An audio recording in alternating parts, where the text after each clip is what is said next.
السلام عليكم ورحمة الله وبركاته. الحمد لله نحمده ونصلي على رسوله الكريم. أما بعد قال الله تعالى في القرآن العظيم والفرقان المجيد بعد أعوذ بالله من الشيطان الرجيم. بسم الله الرحمن الرحيم.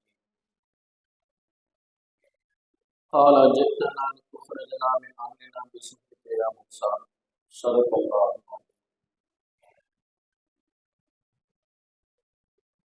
எல்லா புகழுக்கும் எல்லா சலாத்தும் சலாமும் நபிகள் பெருமானார் ரசூலுல்லாஹி ஸல்லல்லாஹு அலைஹி வஸல்லம் அவர்கள் மீதும் அவரது உத்தம சத்திய சஹாபாக்கள் தாபிஈன்கள் ஷஹதாக்கள் சாலிஹீன்கள் நம் அனைவரும் மீதும் அல்லாஹ்வுடைய அன்பும் அருளும் என்றும் உண்டாவதாக. கண்ணியத்துக்குரியவர்களே, அல்லாஹ்வின் நல்லடியார்களே, புனிதமான இந்த ஜும்மாவுடைய அல்லாஹ்வுடைய மாதம் என்று சொல்லக்கூடிய ஷஹ்ருல்லாஹில் முஹர்ரம் என்பதாக சொல்லப்படக்கூடிய அல்லாஹ்வுடைய இந்த மாதம் ஜும்மாவிலே நம்ம எல்லாம் அல்லாஹ்வுக்கு கூட செய்திருக்கிறார்.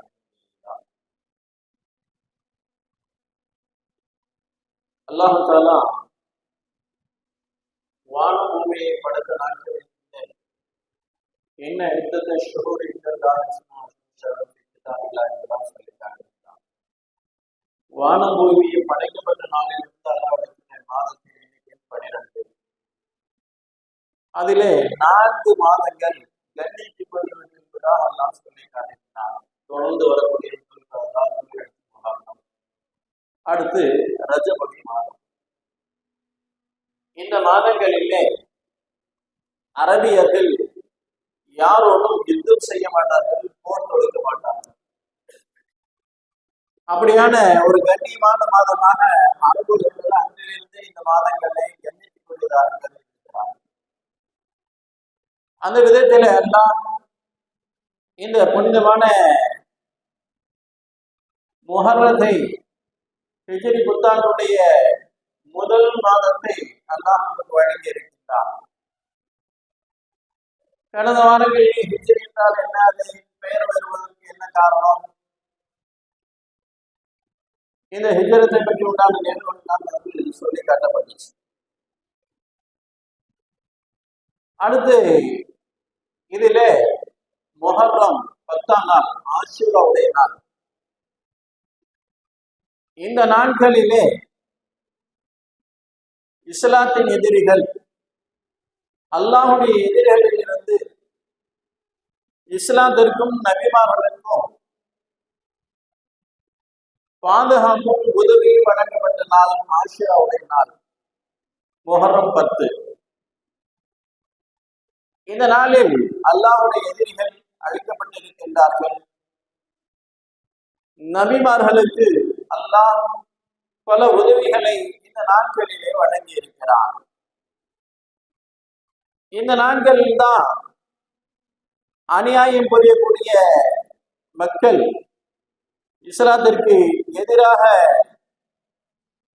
நடந்து கொண்டவர்கள், நபிமார்களை துன்புறுத்தியவர்கள், இவர்களெல்லாம் அழிக்கப்பட்ட ஒரு நாள் முஹர்ரம் 10 ஆஷூராவுடைய நாளாக இருக்கிறது. நபி மூசா அலைஹிஸ்ஸலாம் ஃபிரௌனிடத்திலே, அவருடைய கவுமுகளிடத்திலே இஸ்லாத்தை பற்றி, இறைவனை பற்றி குறிப்பிடுகின்ற போது, நீங்கள் பெரிய சூரியக்காரர் என்பதாக ஃபிரௌன் மூசா அலைஹிஸ்ஸலாம் குறிப்பிட்ட நிகழ்வு. அது மட்டுமல்ல, மூசா அலைஹிஸ்ஸலாம் அவர்களுக்கு எதிராக ஃபிரௌன் அவருடைய நாட்டிலே ஆளுமையின் கீழே இருக்கக்கூடிய எல்லா மந்திரவாதிகளையும் ஒன்று திரட்டி மூசா அலைஹிஸ்ஸலாம் அவர்களோடு போட்டியிடும்படி செய்தார்.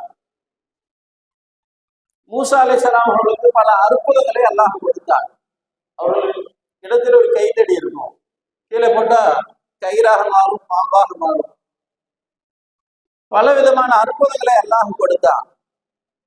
இப்ப இதை பார்த்த ஃபிர்அவுன், உங்களுடைய மந்திர சக்தி, உங்களுடைய சூனியத்துக்கு எதிராக நான் நாட்டில் உள்ள எல்லா சூனியக்காரர்களும் ஒன்று திரட்ட போகிறேன் என்று அறிவிப்பு கொடுத்தார். மூசா அலைஹிஸ்ஸலாம் போட்டிக்கு தயார், ஒன்று திரட்டுன்னு சொல்லிட்டாங்க. இப்ப இருக்கக்கூடிய அத்தனை சூனியக்காரர்களும் ஒன்று திரட்டப்பட்டு இருக்கிறார்கள். அவரிடத்துல இருக்கக்கூடிய கயிறுகளை எல்லாம் கீழே போட்டு பாம்புகளாக நெடுந்து ஓடும்படியாக மெஸ்வரிசை காட்டுகிறார்கள், வித்தை காட்டுகிறார்கள். இந்த நிலையில மூசா அலைஹிஸ்ஸலாம் அவர்களுக்கு பயம் ஏற்பட்டு போச்சு. அல்லாஹ் சொன்னா மூசா அலைஹிஸ்ஸலாம் அவர்களுக்கு, உங்களுடைய கைத்தடி கீழே போடுங்க. மூசா அலைஹிஸ்ஸலாம் கீழே போட்டாங்க. அங்கே இருந்த பாம்புகளை விட மிகப்பெரிய பாம்பாக இது மாறி போச்சு. அங்கே நிறைய இருக்குது, ஆனா அதை விடவும் பெரியதாக அல்லாஹ் இந்த மூசா அலைஹிஸ்ஸலாமுடைய கைத்தடியை மாத்தி காட்டினான். மூசா அலைஹிஸ்ஸலாம் அவங்கள அது பிடிங்கிறான். யாரு பிடிப்பா? பாம்புன்னா படையே நடக்கும்.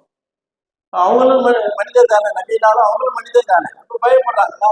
நல்லா சொல்லிட்டா பயப்படாதீங்க, நீங்க பிடிங்கன்னா பிடிச்சாங்க. பழைய நிலைக்கு கைத்தடியா மாறிடுச்சு. அப்ப பெரிய பாம்பாக மாறி அந்த சூரியக்காரருடைய எல்லா அந்த மந்திரவாதிகளுடைய வித்தைகளையும் எல்லாத்தையும் தவிடு பொடியாக்கிட்டாங்கன்னா எல்லாத்தையும் இந்த பாம்பு பிடிங்கிருச்சு. அப்ப சூனியக்காரர்கள்லாம் பார்த்தாங்க, எல்லா மக்களையும் ஒன்று திரட்டி ஒரு மைதானத்துல பெரிய எதிர்பார்ப்புக்கு மத்தியில மூசா அலைஹிஸ்ஸலாம் அவர்களை தோற்கடிக்கணுங்கிறதுக்காக வேண்டி ஃபிரௌன் செய்து பெரிய வித்தை. ஆனா அவைகள் எல்லாம் தவிடு பொடியாக அல்லாஹ் ஆக்கி ஹக்கை நிலைநாட்டினான், பாத்திரை இல்லாமல் அடித்தான். மூசா அலைஹிஸ்ஸலாம் அவர்களுக்கு அந்த கைத்தடியை கொண்டு பெரிய அற்புதத்தை அல்லாஹ் இந்த உலகத்தில் நிலைநாட்டி, இது மந்திரம் அல்ல, இது அல்லாஹுடைய ஏற்பாடு அப்படிங்கிறத விலங்கு செய்தான் அல்லாஹ். அப்ப அங்க கூடியிருந்த கூட்டத்தில் இருந்த அத்தனை மக்களும் மூசா அலைஹிஸ்ஸலாம் அவர்களை ஈமான் கொண்டார்கள், அல்லாஹ்வை ஏற்றுக்கொண்டு முஸ்லீம் ஆனார்கள். சொந்த செலவுல சூனியம் சொல்ற மாதிரி இப்ப ஃபிரௌன் ஒன்று திரட்டுறது மூசா அலைஹிஸ்ஸலாம் அவர்களை இல்லாமல் ஆகுங்கிறதுக்காக, இஸ்லாத்தை அழிக்கணுங்கிறதுக்காக. இது அல்லாஹ்வுடைய மார்க்கம். எந்த ஃபிரௌன் வந்தாலும் எந்த ஹாமான் வந்தாலும் இவனால் அழிக்க முடியாது. எத்தனை ஃபிரௌன்கள் நவீன காலத்து ஃபிரௌன் வரைக்கும் நீங்க எடுத்து பாருங்க, இஸ்லாத்திற்கு எதிராக சதி செய்தவர்கள் எல்லாம் தடம் தெரியாமல் அழிக்கப்பட்டிருக்கிறார்கள். இதுதான் குர்ஆன் சொல்லக்கூடிய வரலாறு. யாரெல்லாம் இஸ்லாத்துக்கு எதிராக, மார்க்கத்துக்கு எதிராக, இறைவனுக்கு மாற்றமாக நடக்கிறார்களோ, போர் தொடங்குகிறார்களோ, அவர்கள் எல்லாம் இறுதியில மண்டியிட்டு இருக்கிறார்கள் என்பதுதான் இந்த குர்ஆன் சொல்லக்கூடிய வரலாற்று நிகழ்வு. அதுதான் அல்லாஹ் சொல்லி காட்டினார். அப்ப மந்திரவாதிகள் எல்லாம் என்ன செஞ்சாங்க? இது மந்திரம் அல்ல, இது அல்லாஹுடைய ஏற்பாடு, இது ஹக்கானது, இது உண்மையானது, இது மந்திரத்தால் வந்த பாம்பு அல்ல, இது இறை சக்தி அப்படிங்கிற விலங்கி அத்தனை மக்களும் ஈமான் கொண்டார்கள். ஃபிரௌன் சொன்னா, அவங்க எல்லாம் மாறுகால் மாறுகை எடுப்ப, உங்களை கொல்ல போகிறேன், நான் என்ன வேணாலும் செஞ்சுக்க, நாங்கள் மூசா அலைஹிஸ்ஸலாமுடைய ரப்பை ஏற்றுக்கொண்டுட்டோம், நாங்கள் இஸ்லாத்துல இணைந்து விட்டோம், உன்னால ஆனது பார்த்துக்கிற நிலைக்கு வந்துட்டார்கள். உறுதியான ஈமான். இந்த நிகழ்வு சாதாரண மனிதனால் நிகழக்கூடிய நிகழ்வு அல்ல. நாங்க இத்தனை மந்திரவாதிகள் கூடி இருக்கிறோம். ஒரு தனி நபர் மூசா அலைஹிஸ்ஸலாம் அவங்க ஒரு கைத்தடி மூலம் அது பெரிய பாம்பாக மாற்றி காட்டி, நாங்க இத்தனை நபர்கள் செய்த எல்லா வித்தைகளையும் எல்லா சூனியத்தையும் ஒண்ணு இல்லாம ஆக்குறது அப்படின்னா ஒரு தனி மனிதனுடைய சக்தியே இல்லை. இது தனி மனிதரால் உருவாக்கப்பட்டது அல்ல. இதுக்கு பின்னால் பெரிய சக்தி, மிகப்பெரிய சக்தி அல்லாஹ்வுடைய இறை ஆற்றல் இதுல இருக்குது. இது ரப்புல் ஆலமீனுடைய செயலை தவிர மூசா அலைஹிஸ்ஸலாம் அவருடைய கைத்தடியினால் உண்டானது அல்ல, இது அவர்களுடைய சூனியத்தினால் ஏற்பட்டது அல்ல அப்படின்னு அத்தனை மக்களும் விளங்கினாங்க. எப்ப ஃபிரௌன் மூசா அலைஹிஸ்ஸலாம் எதிராக மக்களை ஒன்று திரட்டுனா, இப்ப எல்லா மூசா அலைஹிஸ்ஸலாத்தையும் ஈமான் கொண்டுட்டாங்க. இப்ப ஃபிரௌனுக்கு எதிரியா போயிட்டாங்க. அல்லாஹ் நாடிட்டான் அப்படின்னா ஒரு வினாடியில எல்லாத்தையும் உலக மாற்றி காட்டுவான். எல்லா நிகழ்வுகளும் உடனே மாற்றப்படும். இப்ப மூசா அலைஹிஸ்ஸலாமோட கூட்டத்தாரங்கள அவன் என்ன செஞ்சான்? எல்லாரையும் அடிமைப்படுத்தி வச்சிருந்தான் ஃபிரௌன். அவர்களை விடுவிப்பதற்காக வேண்டி மூசா அலைஹிஸ்ஸலாம் ஃபிரௌன்கிட்ட பல முறை போய் பேசுறாங்க. பனி இஸ்ராயல்களை விடுவிச்சது, அவர்களை அடிமைப்படுத்தாதே அப்படின்னு மூசா அலைஹிஸ்ஸலாம் பல முறை எச்சரிக்கை செஞ்சாங்க. ஆனாலும் அவங்க கேட்க தயார் இல்லை.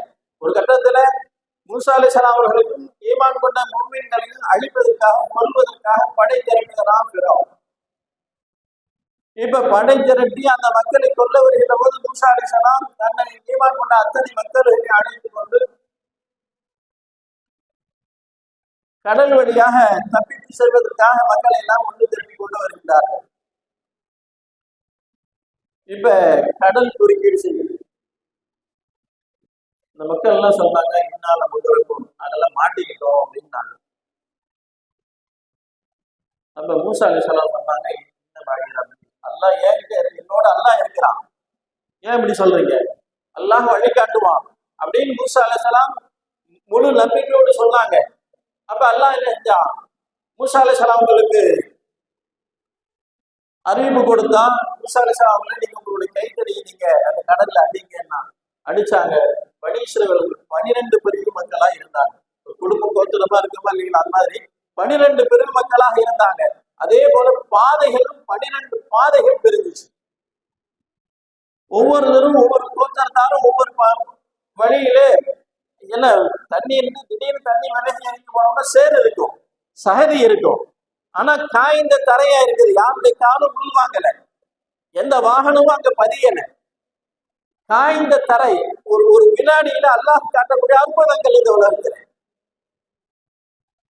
அப்ப அத்தனை மக்களும் ஏறத்தாழ 6 லட்சம் மக்கள் என்பதாக இருக்குது. அத்தனை நபர்கள் ஈமான் கொண்டவர்கள் எல்லாம் மூசா அலைஹிஸ்ஸலாத்தை பின்பற்றி மறுகரை ஏற இந்த ஃபிரௌனுடைய கூட்டாளர்களை அழிப்பதற்காக அல்லாஹ் என்ன செஞ்சான், பல மலக்குகள் அனுப்பினான். அதுல ஜிப்ரீல் அலைஹிஸ்ஸலாம் ஒரு பெண் குதிரையோடு வந்தாங்க. ஃபிரௌன்ட்ட இருக்கிறது ஆண் குதிரை, அவன் பயணம் செய்யறான். பெண்ணை பார்த்தா பின்னாடி அவங்க போயிடறாங்க, மாட்டிக்கிறான் இல்லைங்களா வளையறது. அதே மாதிரி ஜிப்ரீல் அலைஹிஸ்ஸலாம் பெண் குதிரை முன்ன ஓட்ட, இவன் பின்னாடியே அந்த குதிரை கட்டுப்படுத்த முடியல, அவனால ஃபிரௌனால அந்த குதிரையை கட்டுப்படுத்த முடியல. இப்ப ஃபிரௌன் இறங்கிட்டான், தலைவனுக்கு பின்னாடி மக்களும் இறங்கிட்டாங்க. அத்தனை நபரும் நடு பகுதிக்கு வந்தாங்க. அல்லாஹ் கட்டளையிட்டான், எல்லாம் ஒண்ணு இறங்கிச்சு, சுத்தமா கடல்ல மூழ்க அடிக்கப்பட்டு எல்லாரும் இறந்து போயிட்டான். தண்ணியில மாட்டி அத்தனை பேரும் இறந்து போயிட்டான். ஆனாலும் ஆனா ரப்புக்கும் ஆதான்னு சொன்னோம் ஃபிரௌன், நான் உயர்ந்த ரப்பு, என்னை விட இந்த உலகத்துல யார் என்பதாக கேட்ட அந்த ஃபிரௌன் அழிக்கப்பட்டான்.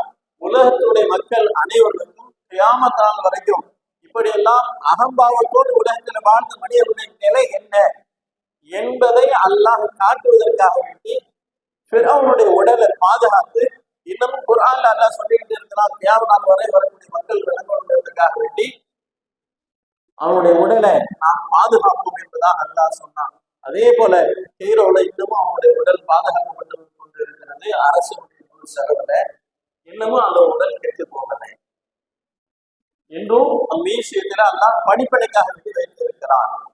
அப்ப உலகத்துல ஆட்சி அதிகாரங்கள் கையில கிடைச்சிருச்சுன்னா சக மனிதர்களை மக்களை வதைப்படுத்தக்கூடியவர்கள், இஸ்லாத்திற்கு எதிராக போர் தொடுக்கக்கூடியவர்கள், அல்லாஹுக்கும் அல்லாஹுடைய ரசூலுக்கும் மாறு செய்யக்கூடிய நிலை என்ன என்பதை இந்த உலகத்திலே வாழ்ந்து மடிந்த அல்லாஹுவால் அழிக்கப்பட்ட சபிக்கப்பட்ட ஒரு மனிதனுடைய நிலையை அல்லாஹ் குர்ஆனின் மூலமாக உலக மக்களுக்கு இன்று வரைக்கும் காட்டிக் கொண்டிருக்கிறார்கள்.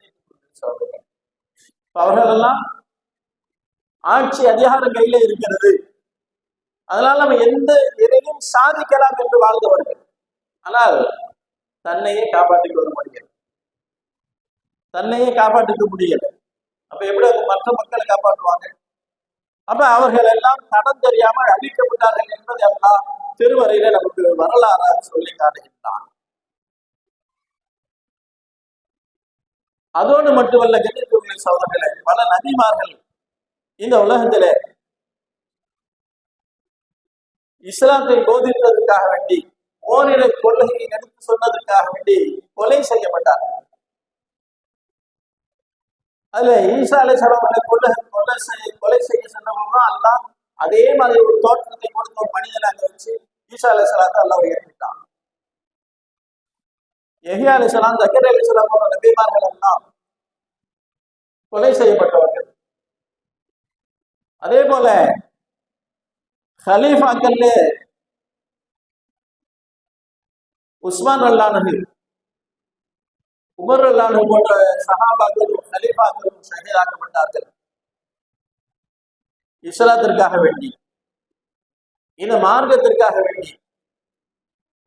இப்படி ஒவ்வொரு நபிமாவுடைய காலகட்டத்திலும் அவர்களுக்கு எதிராக இருந்த எதிர்களை எல்லாம் அல்லாஹ் இந்த முஹர்ரம் 10 ஆஷுராவுடைய தினத்திலே தான் அல்லாஹ் அழித்திருக்கிறான் என்பது வரலாறு. இந்த நாளில தான் அல்லாஹ் இந்த சமூகத்துக்கு வெற்றியை கொடுக்கிறான், உயர்ந்த தன்மையை அந்த மக்களுக்கு அல்லாஹ் வழங்குகின்றான். இதனால் பாதிக்கப்பட்டவர்கள், ஏன்னா அல்லாஹ்வுடைய மாதம் இது, ஷஹ்ருல்லாஹி முஹர்ரம். ரசூலுல்லாஹி ஸல்லல்லாஹு அலைஹி வஸல்லம் மக்காவிலிருந்து மதீனாவுக்கு செய்கிறார்கள். அங்கு யூதர்கள்லாம் ஒரு நாளில் நோன்பு வைத்திருக்கக்கூடிய நிலையை உணர்கிறார்கள் ஸல்லல்லாஹு அலைஹி வஸல்லம். அப்ப கேட்கிறாங்க கூப்பிட்டு, அந்த யூதர்கிட்ட விசாரிக்கிறாங்க, இப்ப நீங்களா நோன்பு வச்சிருக்கீங்க, என்ன விஷயம்? இந்த நாள்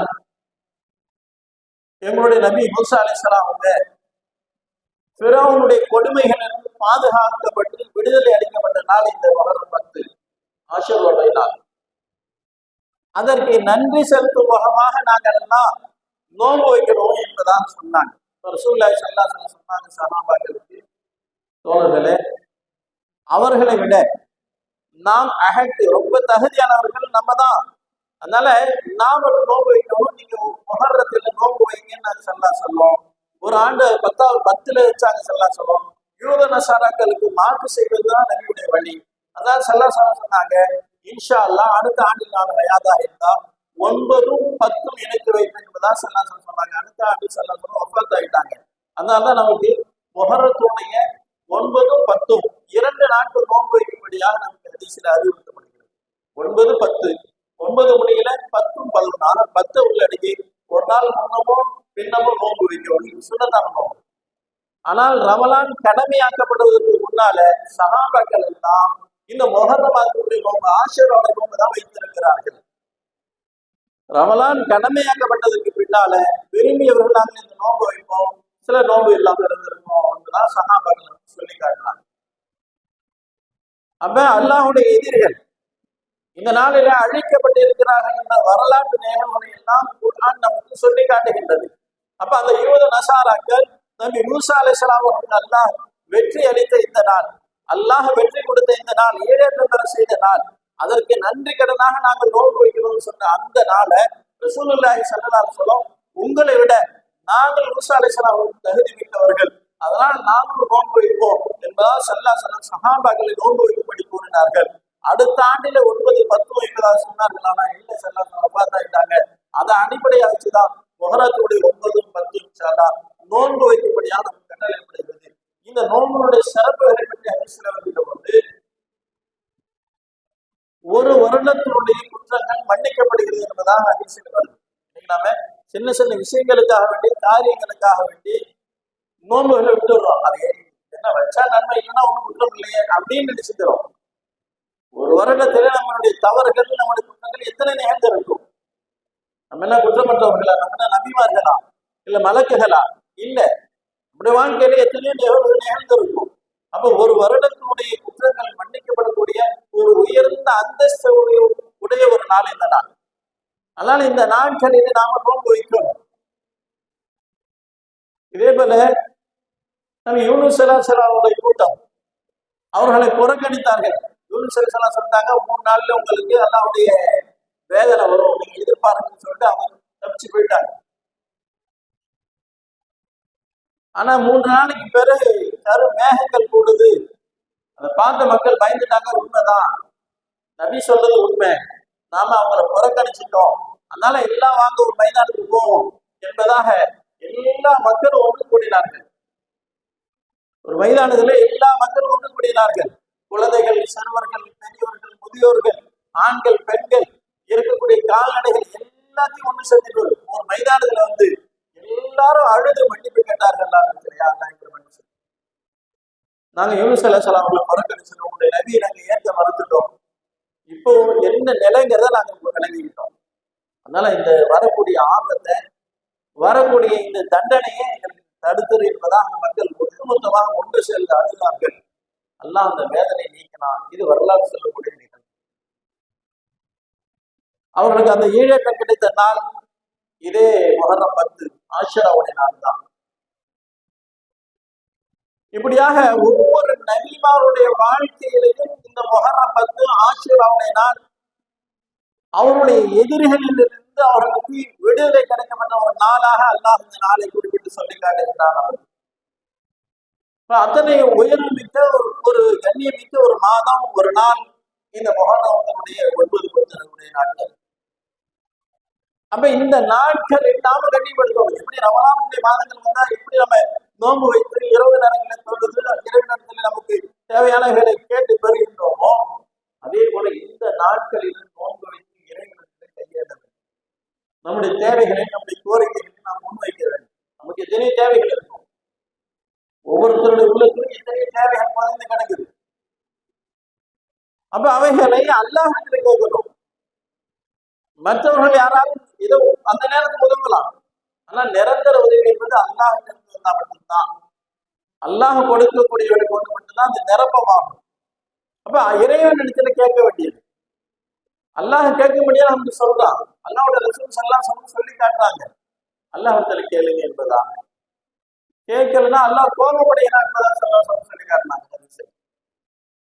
மல்ல நிசையில்லாக எவ்வளவு வரை யார் அல்லாஹ்கிட்ட கேட்கலையோ அவங்க மேல அல்லாஹ் கோபப்படுறதா என்பதாக சொல்லி காட்டுறாங்க. அப்ப இறைவன் இடத்துல மண்டி எழுதி இரவு காலங்களில தொழுது, பகல் காலங்களில நோன்பு இருந்து இந்த நாட்களை கண்ணியப்படுத்தி அல்லாஹ்விடத்திலே அல்லாஹ்விடத்தில் இருக்கக்கூடிய வெகுமதிகளை பெறுவதற்கு நாம் நம்மை தயார்படுத்திக் கொள்ள வேண்டும்.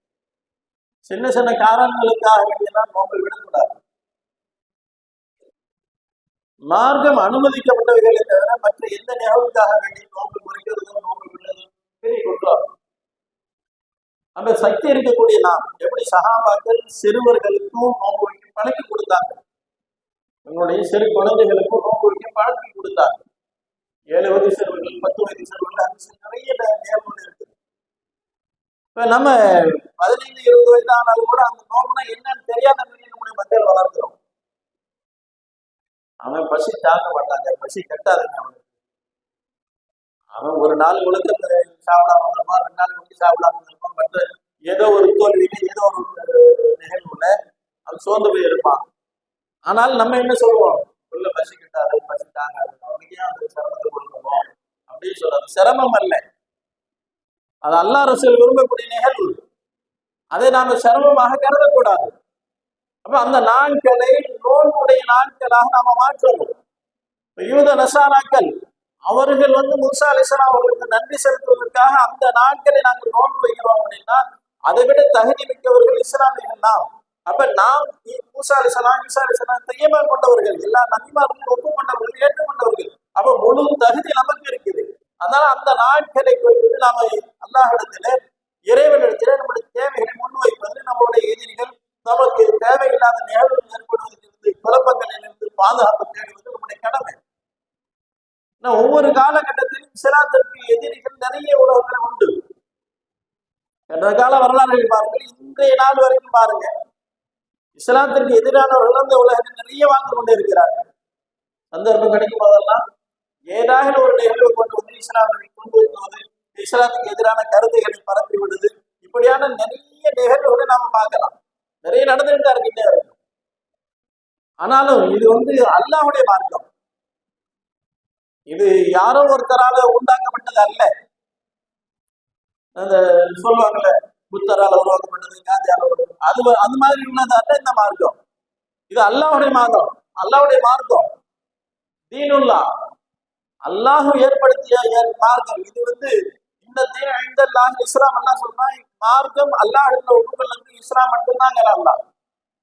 அப்ப அவனுடைய மார்க்கத்தை யாராலும் எந்த நிலையிலும் அடிக்க முடியாது.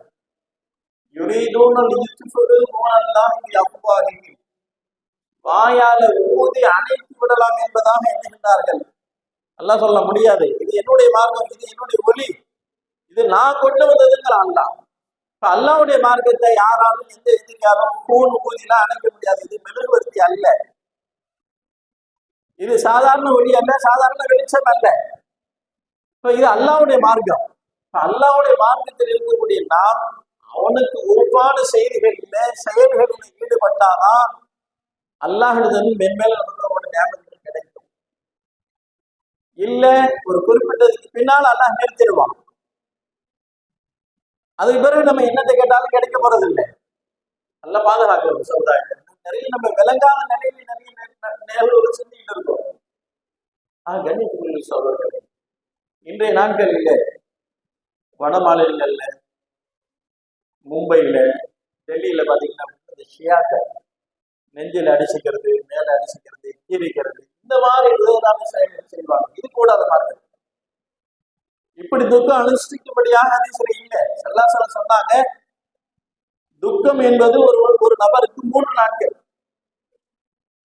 நபியை விட வேற யாரும் துக்கம் கொண்டாட தகுதியானதா இருக்காங்களா உலகத்துல? நபியுடைய வஃபாத் துக்கம் எத்தனை நாளுங்க முடிஞ்சு போச்சு. அது ஸல்லல்லாஹு அலைஹி வஸல்லம் அடக்கம் சஹாபாக்கள் அவங்க வாழ்க்கையை அவங்க லைஃபை தேடினாங்க. தீனை பரப்புவதற்காக வேண்டி பல மாநிலங்களுக்கு போனாங்க, பல வெளிநாடுகளுக்கு போனாங்க. குலஃபாய் ராஷிதீன்கள், அந்த நபியுடைய வழியை பின்பற்றி இருந்த சஹாபாக்கள், கலீஃபாக்கள், அவங்க ஹிலாஃபத்தை முறையாக கொண்டு போனாங்க. நபி போயிட்டாங்க, நபி வஃபாத் ஆயிட்டாங்க அப்படின்னு கவலைப்பட்டு உட்கார்ந்து இருக்கல.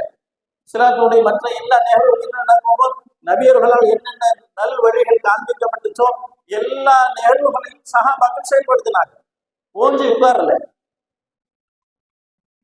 ஆனா சொன்னாங்க, துக்கம் என்பது ஒரு பெண்ணுக்கு கணவன் இறந்து விட்டால் 4 மாசம் 10 நாள், அது மட்டும்தான் துக்கம் என்பதா சொன்னாங்க. மாறாக நெஞ்சில் அடித்துக் கொள்வது, கிழித்துக் கொள்வதோ அல்லது உப்பாறு தள்ளுவதோ இதெல்லாம் நம்முடைய கலாச்சாரமே இல்லை.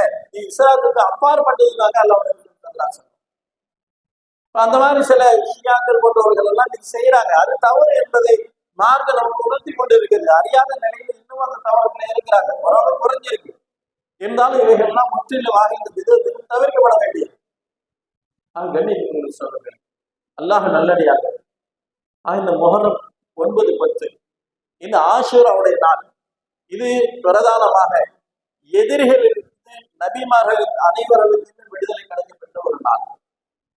நிறைய நபிமார்களுக்கு ஈடேற்றம் அல்லாஹ் இந்த நாள்ல கொண்டு இருக்கிறோம். நபி நூஹ் அலைஹிஸ்ஸலாமுடைய கோபங்கள் வெள்ளப்பரலயத்திலிருந்து 6 மாத காலம் சுத்திக்கிட்டு இருந்த கப்பல் தூது மலையில இந்த முஹர்ரம் 10 தான் இறங்கி அந்த மக்களுக்கு எல்லாம் அந்த சுபிட்சமான வாழ்க்கையை கொடுத்தான், மறுவாழ்வு கொடுத்ததுதான் முஹர்ரம் இந்த 10 ஆஷூராவுடைய நாள் தான்.